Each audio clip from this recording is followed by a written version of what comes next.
guys, welcome back to my channel. There is one main thing that is happening in this video today, and that is getting to grips with this hallway.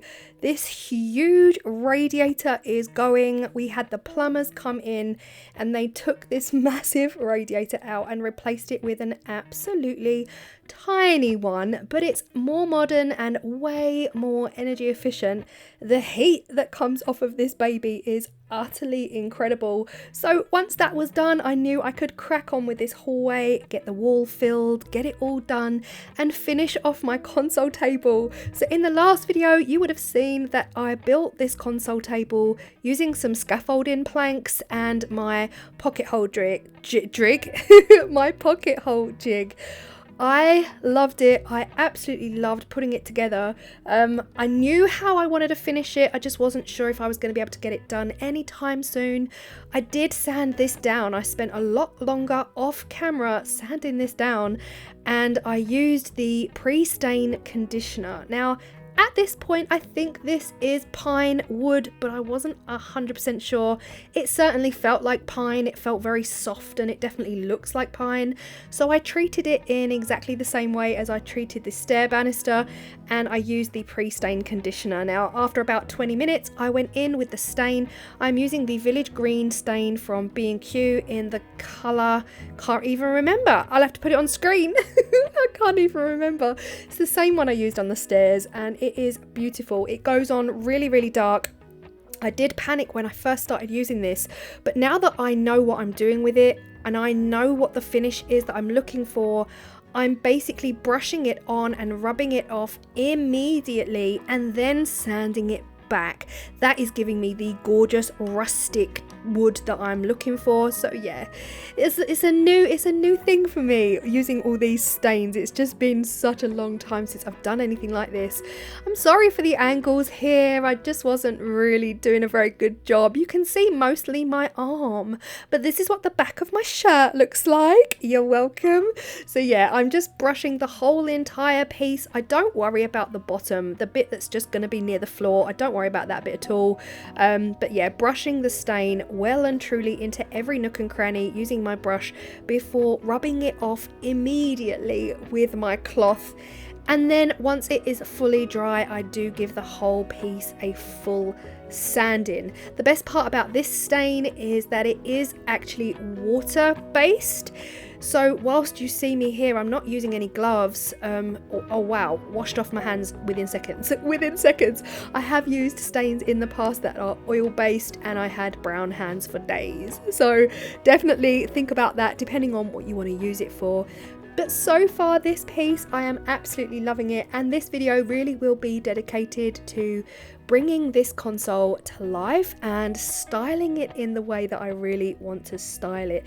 Thank you so much for the love on the last video. I hope you guys felt inspired that like you can also build stuff. Like I said in that video, and I'll say it again, this is not straight or flat. There's definitely no flat surfaces or pure right degree angles, but it's good enough. And I just feel like if you can build something that is good enough for you, then that is really all that matters. Yeah, this is what we are looking like. The top, I wanted a top obviously to cover the ends. I wanted a top that was going to go on the whole thing, but equally just overlap. Now my first thought was hello George, this is George for you guys. Because I was bending down looking at the planks of wood, George came running up to me for kisses. But yeah, I'm back in my workshop. This whole room is just carnage right now, but I have managed to clear it out. I was basically looking for any kind of wood that I could put over the top of my console table to act as the surface. But I have scaffold boards. They're all a little bit wonky. They're all really bowed. But then I remembered somewhere in this workshop was an old bath board. You know where you buy those boards to go across your bath to hold your food on or your drink while you're having a bath? And I found one. So my head was like, hopefully if this fits, I might just have to maybe cut it down. But when I tell you, I took it out to my console table, and check this out. If this is not fate, it was the most perfect fit. I genuinely couldn't believe it. Yeah, I love it. I absolutely love it. The one thing I did need to do was to trim it down long ways. It's just way too big, way too big. I don't want it hanging off of the back like that. I want this console table to sit flush up against my wall. So I definitely had some work to do here. So I went back into my shed, but again, my shed is now one big open, airy, spacious, cleaned up oasis. So I had to go back in because I was thinking, I know I've got a tool in here somewhere and I know I've got a tool to do this job, and my jigsaw, there was no way my jigsaw was getting through this super chunky scaffolding board. So after I sanded it back, I did spend quite a long time sanding it back because I want to be able to, I want it to just look nice, you know. These were filthy, dirty scaffolding boards. Once I'd sanded it all back, I was able to glue it down to the top of my console table. But before I did that, I actually clamped it on because I need to cut it down. It's just too fat, it's too deep. So again, back to my Bosch all-for-one battery system. I've got my little circular saw here, my track saw, and I clamped the top down onto my already built console table. This was the easiest way for me to trim this down. Again, I don't have any sawhorses, I don't have a workbench per se. This was just an easy way to do it. So again, if you're not used to using power tools, do be safe. I do try to be safe where I can, and I'm very, very in the moment. When I'm using power tools, I'm very present and I'm very focused on what it is exactly I'm doing in that moment. And I feel like when I'm like that, I'll definitely make fewer, hopefully no mistakes when using power tools. They are not toys. But once that was done, I glued it on and left it overnight. And guys, I finished painting my whole utility area. If you remember, I brought the wood paneling all the way down through and into the kitchen because I wanted to make this area like a standalone area. This is the utility area where I built the larder cupboard as well. Not the larder cupboard, the pantry. Larder, same thing, kind of. But yeah, I actually went with the colour drenching technique apart from the skirting boards. So I painted the ceiling and all of the walls to match, and I love it. So does George. George also says another hello. It is beautiful, and the paneling, I can't believe how crisp some of these joins are. Now, you often don't see the joins on YouTube videos because people don't want to bring you in close. Do you know what I mean? I am all for bringing you in close. Some are better than others. These are incredible. Like, I'm kind of talking to myself like, did I do that? But then when you open the door, it's like, oh, hello. That's what it usually looks like. A hot mess. But I'm definitely more happier with the paneling finish in the kitchen than I am in the hallway. This is the next day. The glue has fully dried on my console table. It is looking banging. This is exactly what I was going for. And then it was time to attach the feet. Now, the funniest thing about this whole build is that the wood itself cost me £2. I found these planks at a car boot sale for £1 a plank. I bought 2 planks because that's all I could carry. I wasn't with Tim. Tim wasn't with me. So yeah, the fact that this whole entire thing cost £2 and these feet cost £12 from Amazon is quite comical. Now, first up, I knew I had a problem. I didn't put that bottom shelf all the way to the bottom of the wood. I think at the time I wasn't sure what feet I was going to use, but these feet clearly need that bottom bar to come down. So the next step for me was to unscrew the whole thing, move the plank and bring it flush with the floor so that these feet would sit nicely in that nook. Again, I will have to just top up the stain a little bit. I want this unit to lean against the wall from the front. So I'm only putting 2 legs on this whole unit. I'm not using all 4. I'm just putting 2 legs. So therefore the legs themselves are going to come right to the front of the unit like this, and that's going to allow the rest of the unit to rest up against the door. So then I just took out my pocket hole jig piece and then I inserted my screwdriver bit and I was able to screw these in. Honestly, I don't know if it's the wood that is just so soft. They went in like butter. So I am hoping that they will stay in there over time.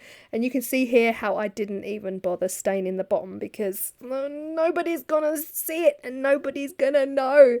The other thing to mention about these feet is that they are a little bit bowed out, so they're not actually flush with the side walls of the unit, and that is most likely because my wood is wonky. But this is what we're working with. So this is my current console table in my hallway. I have had this, I want to say, for about 15 to 20 years, and look at the difference a slim line console table makes to the hall. It already gives me back so much more space, and it's so clean and fresh, and I can clean underneath. And the 6-inch feet that I bought from Amazon allows it to sit well and truly up above the skirting boards, so I don't have to worry about that at all. I was obsessed at this point. Totally and utterly obsessed. Now, of course, for safety reasons, I will be attaching it to the wall using a screw, a little plate, a metal plate at the back. So make sure, for safety reasons, you don't want anyone climbing on this like children thinking it's a toy. Sadly, it still does hit the front door. Now, I was hoping to make it narrow enough for the door to be open and not hit it. Equally, the door's probably not really going to hit it. Our front door was hitting our console table all the time. But because this is so narrow, it's not really hitting it as much. And this is what we're looking like. Now, the wires were all temporary. We had a big extension lead there, which we didn't need. So I did unplug a few things, plug some things back in, and it is so much neater now. I can't bring the console table over any more than this because the electricity cupboard is there. So yeah, you just gotta make do with what you've got to make do with. But yes, it is a lot neater now. This is the view. You can barely even see this console table. It just blends into the wall. It looks like it's kind of always been there.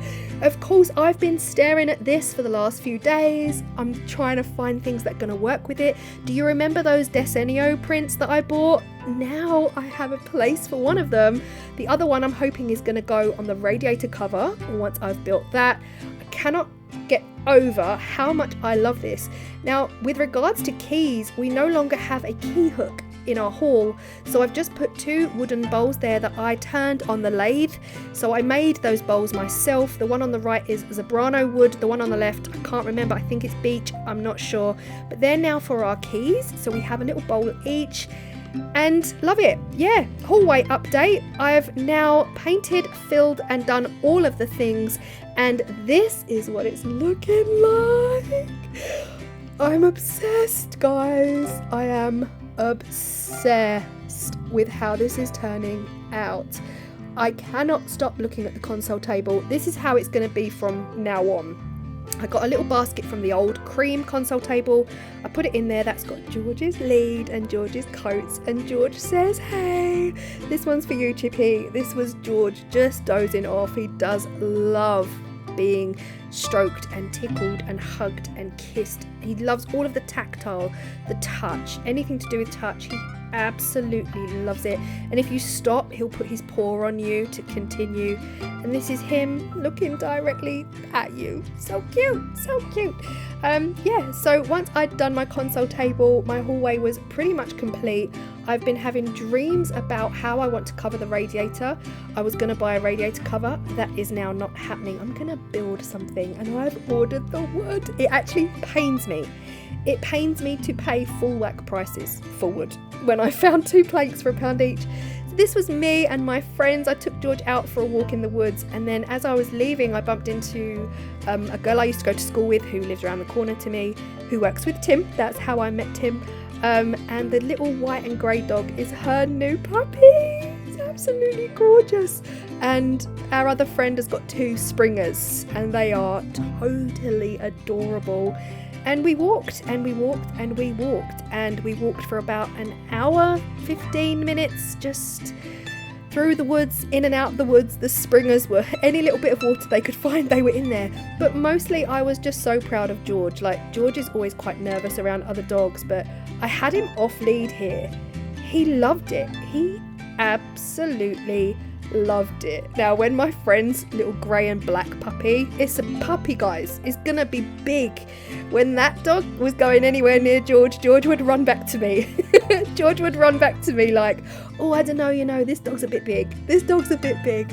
But he had the best hour and 10 just socializing. And yeah, I was so happy he got to have this opportunity, because I tend to not walk with friends that much. Everyone's out on different schedules, everyone's got different timings, so I tend to be alone most of the time, which is really sad for George. But yeah, this is us getting super muddy.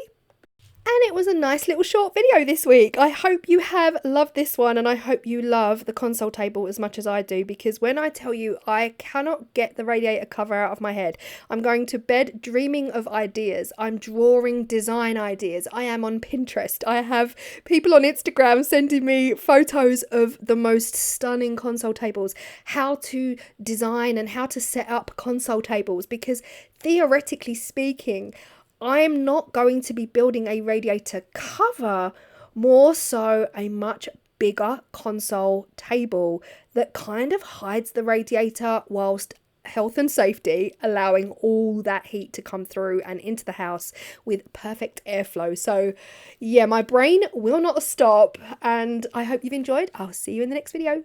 Bye.